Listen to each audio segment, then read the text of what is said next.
De retour dans l'Atelier Z.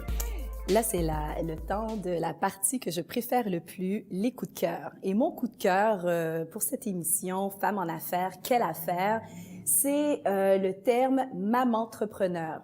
Est-ce que vous connaissez ça? Non, mais tu vas nous dire qu'est-ce qu'il y en est. Ben moi, je trouve ce terme assez génial parce que quand on peut nommer les choses, on peut les identifier, on peut les promouvoir, on peut faire beaucoup de choses.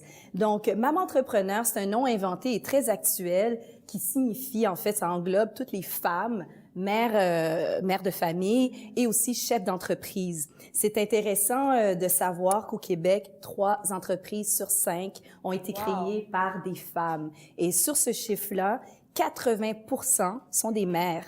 C'est bien ça. Alors, on en fait des enfants. Oui, mais surtout, ce terme-là, utiliser, réutiliser, permet d'identifier ce pourcentage de la population qui apporte un si grand apport sur l'arène économique. Alors, c'est mon coup de cœur, les mamans entrepreneurs. Un terme à utiliser et réutiliser. Tout à fait. Et toi, Madoua? Et moi, cette semaine, mon coup de cœur, on a parlé de Sheryl Sandberg tantôt, donc c'est son bouquin, c'est Lean In, qui est avant tout. C'est ça, en français, qui est traduit par En avant tout. Tu l'as lu, Madame Lina? Et un petit peu. Moi, je suis passée à travers il y a quelques temps. En fait, j'ai la version pour jeunes diplômés qui donne, en fait, qui fait le tour de l'ouvrage, mais avec des extraits supplémentaires, de témoignages de femmes en affaires et des difficultés qu'elles rencontrent, des perceptions. Puis c'est très intéressant parce que justement, ça parle des biais, de ces différents biais-là dont on n'a pas toujours conscience quand on se lance en affaires ou quand on se lance dans une carrière professionnelle. Puis de les identifier, c'est important parce qu'on ne les répète pas par la suite. Puis on est capable de voir quand les jeunes se lancent ensuite en affaires, de dire non, toi, faudrait que tu sois à la table, assis-toi à la table, pose des questions, arrête de te mettre ces barrières-là internes parce qu'il y en a de nombreuses qui sont internes. Donc, j'ai beaucoup apprécié ce livre parce qu'il est très vrai. Il est écrit avec beaucoup de faits aussi, donc beaucoup de statistiques. Donc, on voit que Madame Sandberg, Comme qu'on l'a dit en son sujet. Est-ce que c'est un nouveau livre de chevet?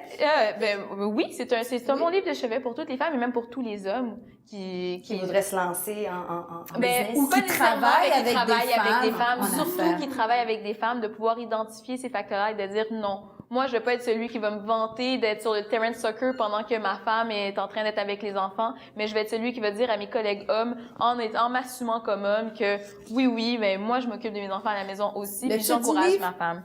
Lean In. Merci. Donc, à lire. Alors, les filles, voulez-vous trouver un répertoire des femmes en affaires? Voulez-vous tout savoir sur les femmes? Ou presque? Oui. Alors, j'en ai un. C'est le blog de Déborah Cher-Enfant. Et il s'appelle Modèle des femmes en affaires. Donc, vous voyez, il y a un jeu subtil quand même. Oui. Qui pourrait faire ça? Les femmes. Alors, qu'est-ce qu'on trouve là? On trouve des événements, l'actualité, on trouve même des billets gratuits pour certains événements. On trouve des endroits pour trouver, pour prendre des financement, sous. des prêts. Il faut des sous aussi. Donc, on trouve tout un tas de choses. C'est une mine d'informations, c'est très varié, c'est bien documenté et c'est reconnu aussi. Parce que ce blog a gagné la première place au ce qu'on appelle Made in Blog Awards l'année passée.